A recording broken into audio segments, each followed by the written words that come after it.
You ever wee out of your butthole for 4 days straight to the point that you give yourself internal bleeding? 'Cause that's what I did. I don't recommend it. I thought I knew what pain was.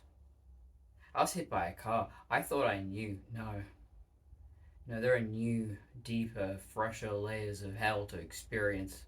I'm not even really exaggerating that much. So, everyone knows by now I was hit by a car in July. I thought that was as bad as it could possibly get. No. My workplace, because I was leaving my workplace at the time, thankfully, moved to a new location. Great. Thought we'll be off to a fresh start. We won't have the same traffic dangers every week. I was wrong. So it was 25th of January. So, 1 week, I think, at this new place. I was cycling. So I take the train most of the way there, then there's about 5 minutes of cycling.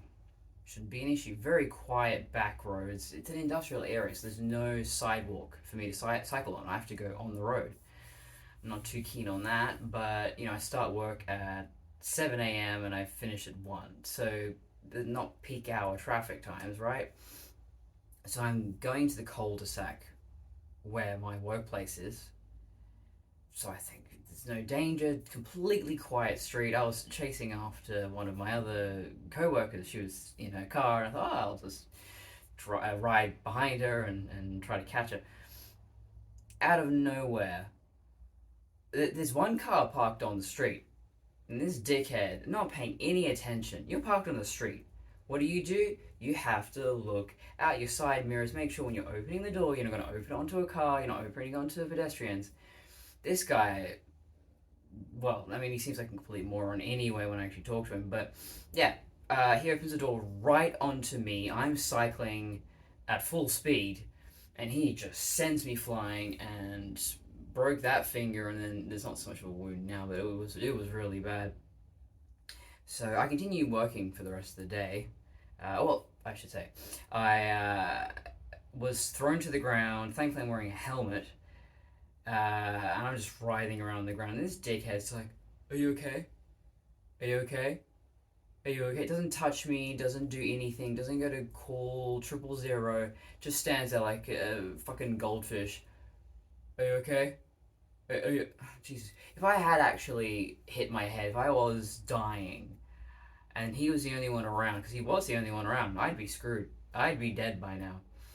So I got up, scream at him, slap him, just tell him he's a complete freaking moron, which he is, and get his details. And yeah, continue to work for the rest of the day, even though this hand keeps bleeding. I have to keep changing the bandages. At work, they have a really pathetic first aid kit. They got two first aid kits, and it's all ancient band aids, and that's about it.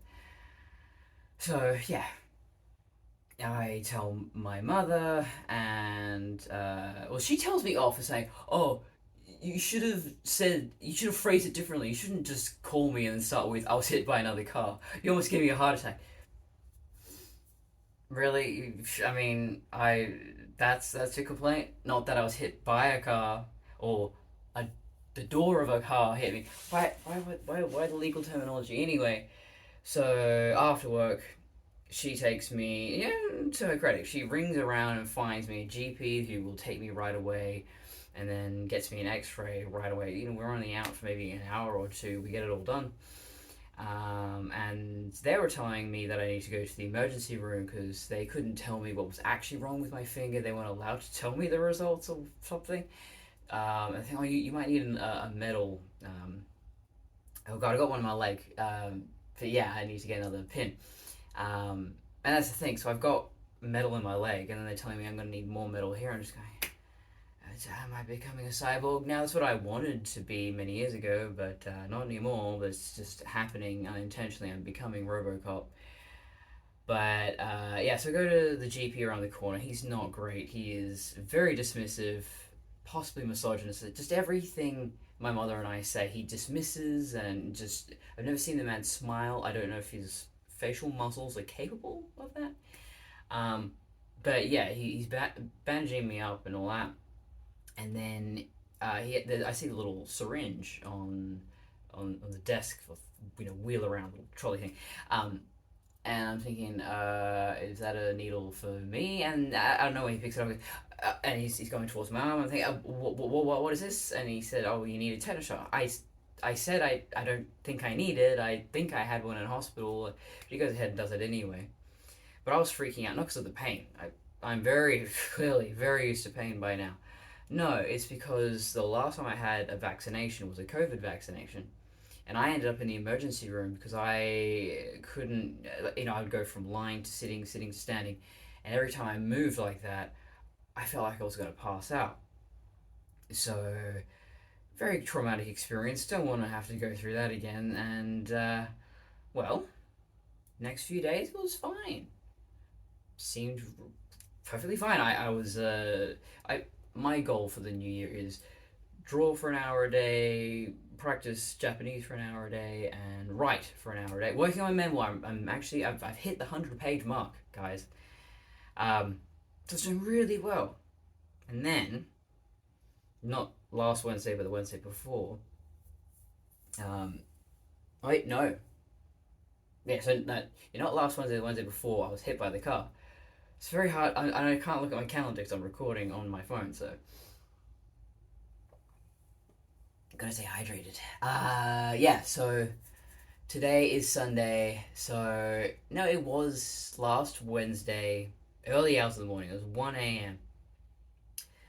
Now Tuesday, I recorded a Metal Gear podcast with a friend, and that was early in the morning, and I told him this. Oh, I'm suddenly feeling really nauseous. I got a headache, and thankfully the nausea went away, but the headache just stayed all day. It wasn't intense, but that's very unusual for me. 1 a.m. Wednesday morning, and the floodgates open. It is just unstoppable. And I wake up every hour on the hour after that with the same problem. And what pissed me off the most is I work Wednesday, Thursday, Friday because that's all I can do right now.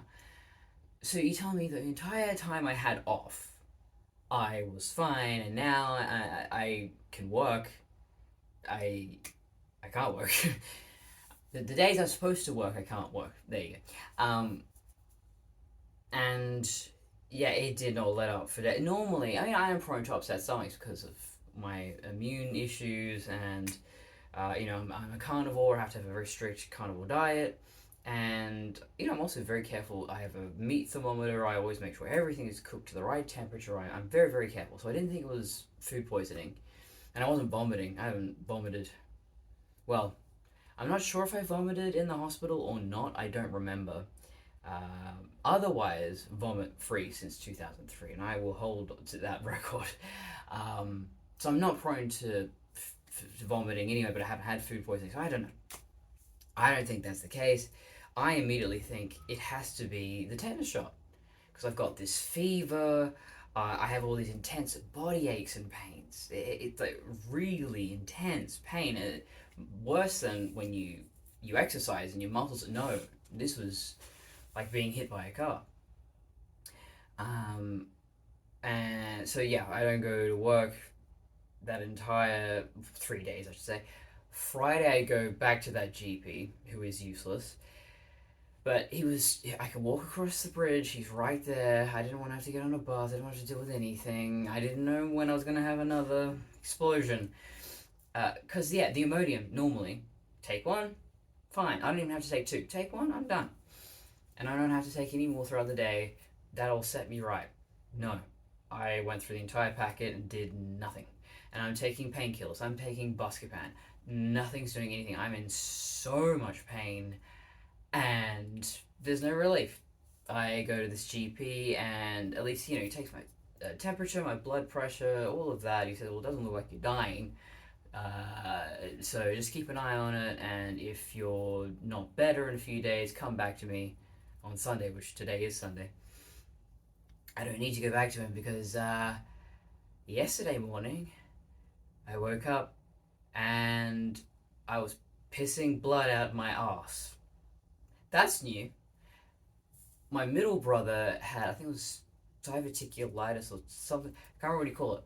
But when he was little, he started bleeding out of his rectum, and he was only about 6 or 7 at the time. And he didn't tell anyone right away. He didn't think anything of it because he just thought, oh well, all I'm eating red apples, so that's why there's red coming out my butt. No, son, that's not how it works. Um, so I immediately knew, yeah, this is not something you fuck around with. I'm trying to swear less, so I'm not doing a good job of that. But anyway, um, yeah, I knew you don't mess around with this. But I had ordered groceries because it's the weekend. So my whole routine is on the weekend. I order my groceries and then I wash my sheets and my towels and all of that. None of that was done yesterday. But yeah, the groceries were to arrive at 7 a.m. And it was around 6:30 that I'm sitting on the toilet thinking, I need an ambulance. I'm so dizzy. I feel like I'm going to faint. I can't get myself to the hospital. And I mean, the public transport doesn't start until a little while after that on the weekend. And then an Uber, oh, I don't know. I don't think I'm going to explode everywhere. That poor Uber driver, he's not asking for that. So, yeah, I call 000 and they're asking me all the questions. Oh, what's your address? And I'm barely remembering that. I'm lying on the couch and I'm just struggling to stay awake. And then she's asking me for my phone number, and I'm lying, oh, for. And then in my head, and I've noticed this because I've been in a lot of situations where my consciousness has been compromised. I can think of an answer, but actually getting my mouth to cooperate and to actually say something coherent is quite hard. But uh, the number that I could see in my head was actually my mother's number. I was like, 041, no, that's not the. And that was the weirdest thing. I couldn't remember my own phone number, but I could remember my mother's phone number. And she said, oh, it's fine. You know, if you get disconnected, you just call me back. Which I didn't need to. Ambulance was there pretty quick.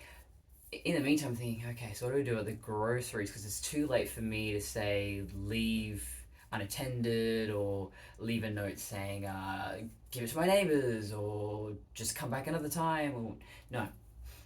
So I quickly wrote a note, stuck it to the door saying, there's been a medical emergency. I can't collect these groceries. Please don't leave them here. Well, then I get a text saying your groceries are on their way. Oh, okay. So now it's a race, waiting for the two green vans to arrive.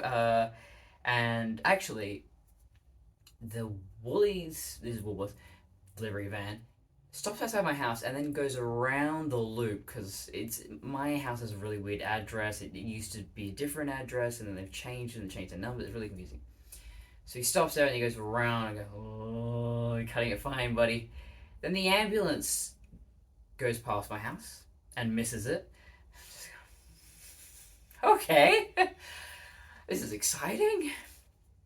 And well, this guy gets there first, parks in my driveway, quickly comes out, gives me the 3 bags. I thank him and say, that ambulance is actually for me. I'm not sick or anything, it's fine. But contagious, I should say. But yeah, thanked him. Quickly put everything in the freezer because I didn't put it in the fridge because I knew the last time I ended up in hospital, I was there for a week. So I had cooked up 2 kilos of salmon before I got hit by that car, the first car. 2 kilos of salmon. That's a lot. Gone to a complete waste. Breaks my heart. I keep thinking about it. But this time, okay, I'm freezing everything. So worst case scenario, if I do end up staying in hospital for an extended period of time, that food is safe. I have this thing about wasting food, but particularly wasting meat. That was a living thing. It lived a whole life preparing itself to be my food, and then it didn't. Heartbreaking. Someone threw a steak on the road the other day, and I looked at it while I was waiting to cross. Just rest in peace, cow. I hope the rest of you was eaten gratefully. But yeah, so the ambulance pulls out of the wrong driveway, pulls into my driveway, and they're, oh, we thought we were at the wrong place because you had the Woolworths delivered. Yeah, well, change of plans. I was fine last night, fine-ish. But yeah, no, my health had rapidly declined. I had perked up a little bit, so when I called 000, I was barely coherent. But then I think the excitement and the adrenaline of going, okay, so there's one delivery, and then there's the ambulance, and I got to be ready, and I'm locking up the house and putting the security camera on, and getting. So yeah, I'm sort of running on adrenaline at that point. And I'm so dehydrated. They tell me not to drink anything on the phone just in case I need surgery or whatever.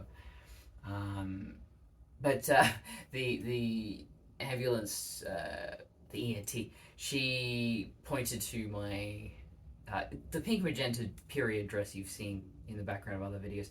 Yeah, that she's like, oh, that's really amazing. Every time I have an ambulance driver come over here, that's what they point out essentially. But yeah, I just said, oh yeah, thanks. I was a WAPA student, and we were just talking about that. Uh, and oh, because she said, oh, I missed the time when people got so dressed up. I went, well, yeah, I'd be more dressed up, right? I was basically in my pajamas. I had a white t-shirt, no bra. You can kind of see my nipples. I didn't realize at the time. I mean, I wasn't really thinking about modesty or fashion. I was dying. I had some pink shorts on and some turquoise Converse shoes. Um, yeah, so on the way there, I was fine. I kept gagging, and so she gave me a bag just in case. But I was fine. I had actually put a pad in my underwear, but more towards the back, just in case there was any leakage or any. I hadn't actually at all that entire time. I had diarrhea. I did not have any leakages until today, which is why the bed's being washed now. So in hospital, I thought it was going to be really traumatic for me because I obviously had a very traumatic experience, a couple of experiences in hospital. No, well, this is a different hospital. It was quiet. It was Saturday morning. So the ambulance, well, the ENT and the ambulance driver, they were saying, well, a lot of people end up in the emergency room because they had a bit of a rough Friday night. No, it's quiet. I got attended to right away. Got my own little room and a bed, which is great because I was struggling to stay awake. Last time when I had the COVID reaction, that was Armidale Hospital, and same hospital, but I don't know, different day or whatever. But they had me sitting in a seat waiting, and I'm just barely able to keep my eyes on. I'm drifting. I'm falling over in my seat. So that was horrible. That was hell on earth. But this time, I got my own little room. It's nice, and I had the forethought to bring my earphones, my headphones, so that I could listen to something and I could pass the time. Great idea. That made it much more comfortable. But yeah, no, the nurses all were very nice. I was waiting a little while to get seen to, but once they did, they were very attentive and gave me the cannula, put the cannula in mine and put me in a drip, sodium chloride, I think it was. I was worried they were going to make me have, what do they call the electrolytes? Well, like Hydrolyte is the only brand around here of electrolytes is friggin' Hydrolyte, which has lots of glucose. It's lots of sugar. It's mostly sugar, very little magnesium or potassium or any of the things you actually need to survive and not die. No, they didn't make me take any of that sort of stuff. It was just pure sodium chloride. Good. And they had to take a stool sample. Obviously, that was interesting, trying to collect that. But yeah, did it cleanly. There was no accidents there. So yeah, I think I was out in about 3 hours or so, and I was listening to the audio version of the Peace Walker, Metal Gear Solid Peace Walker novelization. They didn't actually do an audiobook version. I have this AI program that reads out any document you put in, which is good because I'm really bad at reading. I don't know why I struggle. I'm just very slow at reading, so I just gave up. Now I just let the robots do that for me. So I spent that entire time went by pretty quickly. Called my mother, who oh no, someone's just crashing their car there. I don't know, but yeah, I called my mother, and typically when you call your mum, it's just you get scolded. Why didn't you do this? Why didn't you do that? And then I called my nana, uh, because she's much nicer. And she's, you're so brave, you're so strong. I'm so proud of you. Oh, thanks, nana.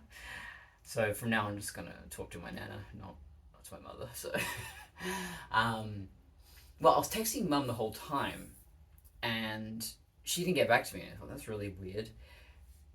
Called Nana, she didn't call back. And that was odd. Okay. Eventually, mum calls me back. She has a really bad headache, so that's why she slept through. Because she never puts her phone on silent, which drives me nuts. But yeah, so she didn't see the text until I called later. But in the meantime, I called Nana just to say, have you been in contact with mum at any point? Um, so yeah, that was that whole thing. But continuing on, the point I was trying to make is that I could not reach anyone. I don't know why, but so one of my friends, she was up north, down south. She was out of Perth. Can't remember where she was, but yeah, hours outside of Perth.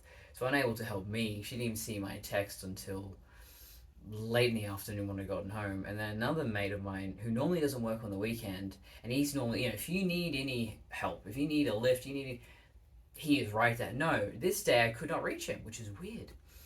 Yeah, he decided to take on a job last minute on a weekend.